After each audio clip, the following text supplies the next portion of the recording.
50 gramong giniling na bigas, honey 8 kutsara, 2 itlog, 1 tasang gata.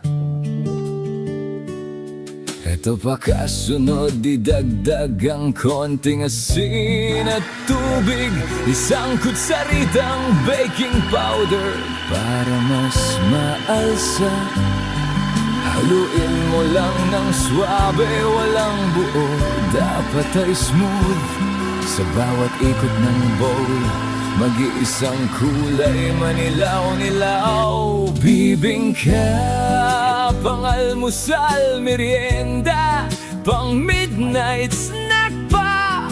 May keso't itlog na maalat sa ibabaw. Sarap.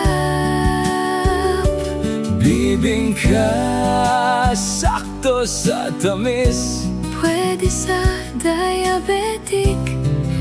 Amoy pa lang, Swak. ilatag ang hulmahan, ibuhos ang halo di puno, pang-toppings itlog na maalat at kinudkod na keso.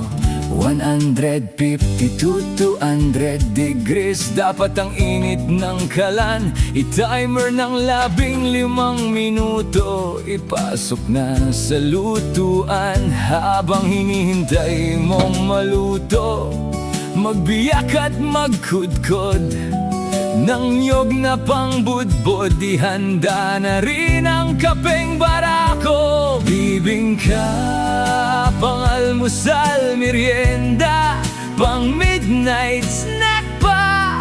May keso't itlog na maalat sa ibabaw. Sarap.